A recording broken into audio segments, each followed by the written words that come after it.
So here we are again in a Olympiad game. Yeah, we played in Buenos Aires in '78. It was on one of the most successful Olympiads that the Romanian team played ever. I mean, very good result finally. Fourth, fifth place was fantastic result Fourth. for Mhm, Romanian team. Yes, in that time. mhm. And it was one of the Olympiads that I finished undefeated. Again, a very good personal result. And this game against Bulgaria was almost decisive in um, in that period when we played it because uh, the the team who could win our encounter had a very good chance later on in the tournament. And it was very strange because usually the Romanian team had almost every time we played against the Bulgarian team, we had some problems. I Mm. don't know why, but it Because happened. we It were happened. Yeah. neighbors. Yes. And well, they had a very strong team, and Mm. it was normal to be like this. But usually my games against the Bulgarian champion Radulov were always very tactical and very unclear. And it was no exception this time also. We had this example here, you'll see. Okay. So D4, we have Queen's Gambit, the normal Queen's Gambit, the normal line with Bishop G5 and so on.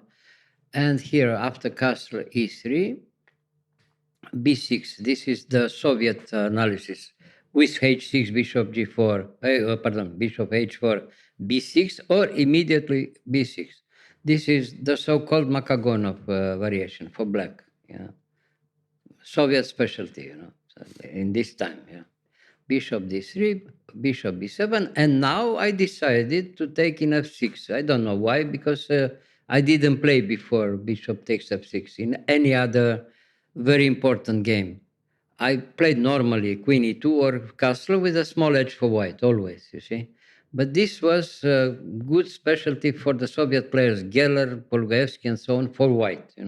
Kasparov also played from time to time, Bishop takes F6. The idea is to play more quiet positionally and try to demonstrate that the two knights in some positions, in close position, are better than the two bishops from black, you see. So you accept So, to give up the bishop yeah, because the you give knights. up the bishop and you play in this order that we played. White try to demonstrate that his position is better anyway, Mhm. even if black has two bishops. Okay, it's a problem Taste. of taste for any good player. So bishop takes f6, bishop takes, you take in d5, takes, and queen b3. This is the idea. Now you have to try to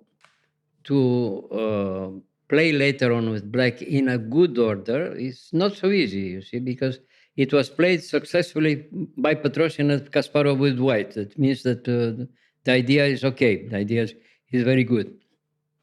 And a5 is a nice possibility for black to try to take tactically the initiative, even if he agrees to give a pawn later on. You see, to have some activity. Yeah. Mhm. The alternative here was to play, for instance, c6 instead of a5. C6. Yes. Yeah, c6, and after castle, Yes. knight d7. Cast knight d7, and now white has time to play immediately e4, and white is better. After e4, white opens the game, and white is better. Even if you have time to take in e4, knight takes e4, or maybe even better, bishop takes e4. And it's very, very easy to play for white. You take with the bishop in e4, is better. Mhm. Instead of knight knight takes e4, bishop takes e4, pardon. And now the idea is clear. You play later on rook d1, rook e1, and you have very strong initiative in center. And black has no counterplay at all. This is the problem. It's clear advantage for white, you see, here. Yeah. Yeah. So instead he played a5. Okay, and after a5, castle, knight a6. And he wants to do something on the queen side. He had time to move already the knight in a6, threatening somehow knight b4 and c5, you see, with a good possibility to have some active game for black, you see. So, okay, rook d1, knight b4, bishop e2, and now c5. Okay, now after c5, I was a little bit surprised in that moment by this move order, but I found this move, bishop b5, which is very strong. After bishop b5, the normal move c4, Yes. yeah, gives a very good possibility for white to have strong initiative after queen a4. Yeah. And now he has to move something. What can he move? The idea is very clear, you know. Now you want to play a3, and after knight d3, you see, Yes. you move back the queen, and the knight from d3, which is, you know, normally has a very good position, has no activity at all there, and you threaten later on to play b3, and the black position collapses quickly, you know, very, very quickly. I mean, you have very strong initiative in center on the queen side, and has no counterplay. This is the idea. But he found a very good idea, a very nice idea, you know, to tell the truth. After bishop b5, he gives a pawn for initiative, you know. Now you have to take the pawn, of course. No? So you take with the bishop, and now bishop e7, and he threatens already very unpleasant move c4, and you almost lose the queen. Yeah. After, you see, now you have to be careful, because now you have to retreat a little bit, you see. Yeah. You have to find the move rook d2, okay? And after c4, you have time to go back with the queen in d1. Okay. So now we have the result. White won a pawn, but black has a tactical game, and it's not clear at all how you win this position with white. Okay, you have a pawn. Yeah. But it's very difficult to show that it's enough to try to win. You know, it's a long way from here, you see?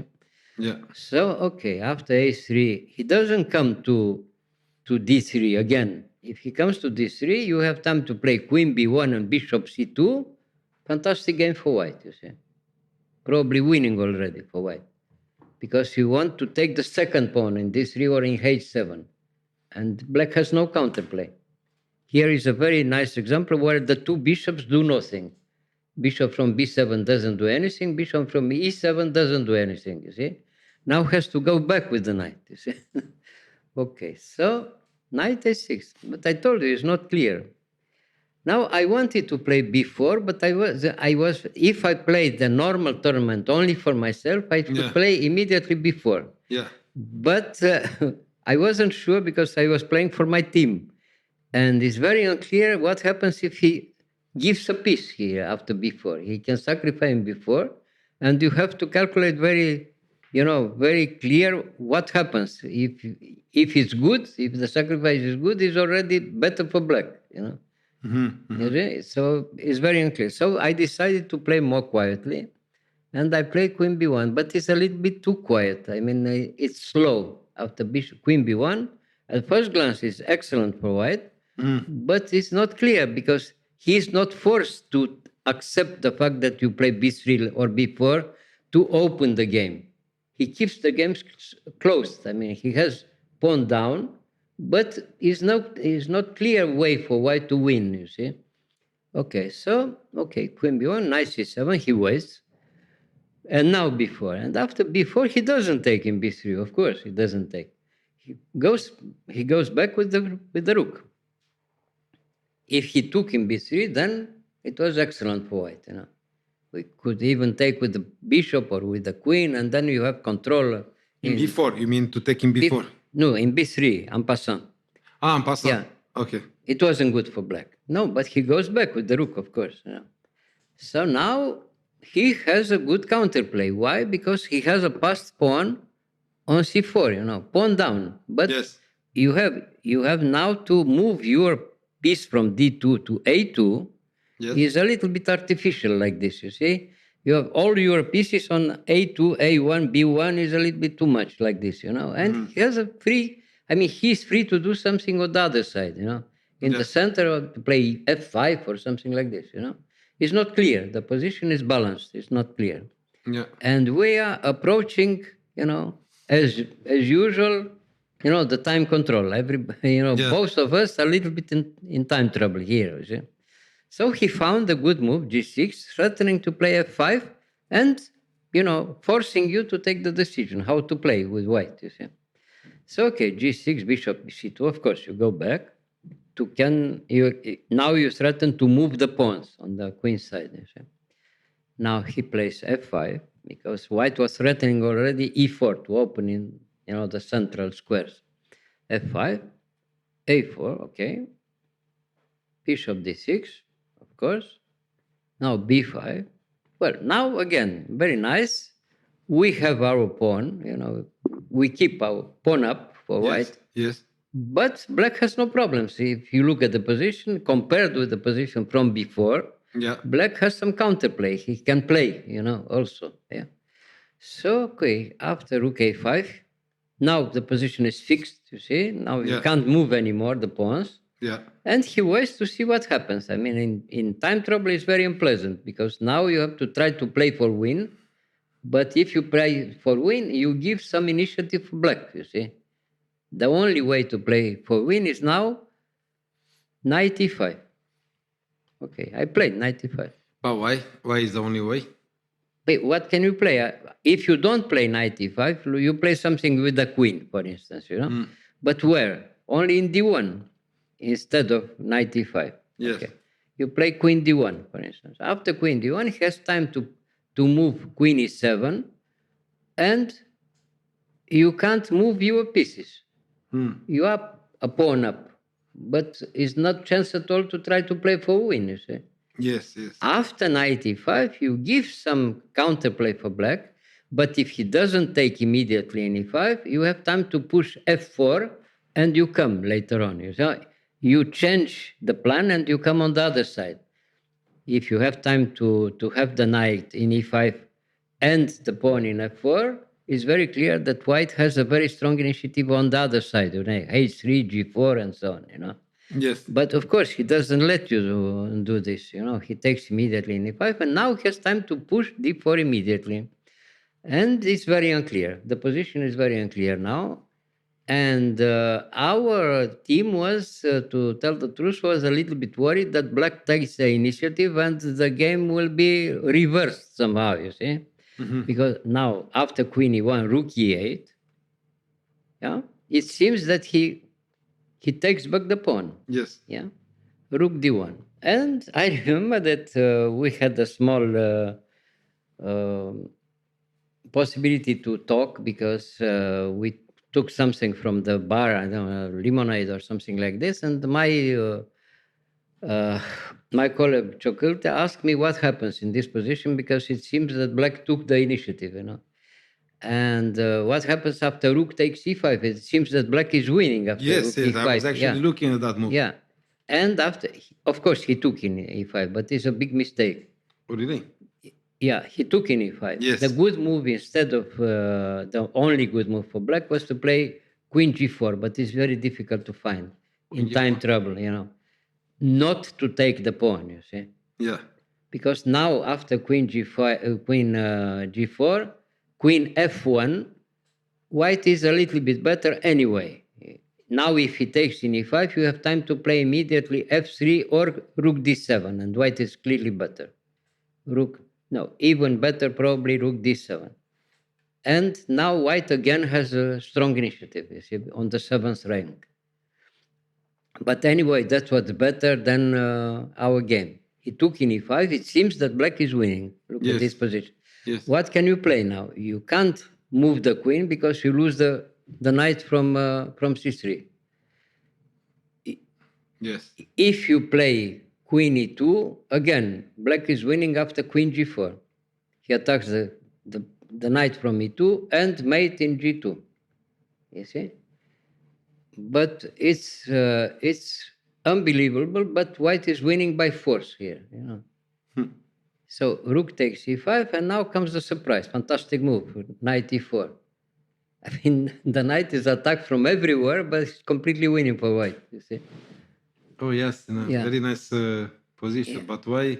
Yeah, you cannot. can't move the queen. This is the problem. If you move the queen only in c5, you immediately lost after knight takes c5. You see, you lose at least a piece, at least if more. Yeah. But if he takes like that, He took in c4, in e4, of course, and now again he's forced completely. I mean, he completely lost by force. He has to take now. Queen takes, of course, and now he loses the exchange. Take rook d8 check. There, yes, check. He has to move, and now you trade queens, and he loses the knight, and the endgame is completely winning for white. You see, but everything was forced. After knight e4, everything was forced. yeah, So that therefore, chess is so beautiful. So now he played bishop d3, f3. Now the only move is c3 because white threat is to come with the king in f2, e3, and so on. And he loses also the pawn from b6 with check. So okay, now I took in c3, he took in b5, rook b2, and black resigned. Black resigned because after bishop takes a4, no? yes, Rook b6 check, takes b6 check. King somewhere, e7 or somewhere. No. Now check again in c7. No, the other rook. sorry, The other the rook, other rook, yeah. yes, The rook check. And after king f8 is mate immediately. And after yes, king h6, after rook b7, completely win. Yeah. yeah. Yeah. So in one moment it seemed that it's very unclear, but after knight e4, big surprise, of course, and the game is completely winning by force, you see. Yeah. And that was the decisive game. Our team, won finally the encounter, and finally we had a very, very good result in this Olympiad. It was probably the best result for the Romanian team ever, there in Buenos Aires in 78. And later on, somewhere in 84 or 88, another Olympiad was again a very good result in the first five, also very good. Yeah. Yeah. I guess the So, Soviets won this Olympiad, or yeah, the Soviets won, usually, with some exception. In Malta, the Hungarian team won, and some other Olympiads, some other team won. Later on, the American team won twice or three times, and so on. But you finished this Olympiad We undefeated? finished in the top, the fourth, fifth, But yourself, you were undefeated in this I Olympiad? was undefeated, but it was also very, a nasty situation because it happened like this. 3 or 4 rounds before the end, Yes. we had to decide what to do. I was on the first place on the first board. I mean, the whole Olympiad. Yeah. If I didn't play the last 3 or 4 games, I could win the gold medal for the first board. It was a fantastic personal result. But it wasn't good for our team because if I didn't play, the team was not so strong. Yes. So they asked me what to do. So I said, of course, I play. I played. The result of our team was very good. Yeah. But I lost the gold medal, of course, because in the last 3 or 4 games, I played against Paschi, I played against Corcino, and so on. So every game was draw, and some other players came, and they won gold, silver medal, and so on. But if you play the Olympiad, it's very important to play for your team, of course. I played for my team. It was not a personal tournament. It was, a team tournament, of course. Yeah. You have to prefer such a result. And anyway, fantastic to have undefeated. Undefeated. Well, I had, in general, like this, I played 14 Olympiads for Romania, and 4 of them I finished undefeated. That is very rare, very rare, because the Olympiads usually is like a world championship on the first board, Yeah. And to finish undefeated is very good result, of course. Yes. Nice. So finally, it was like this. I finished undefeated in Lugano in 68. In Buenos Aires, like this, in 78. In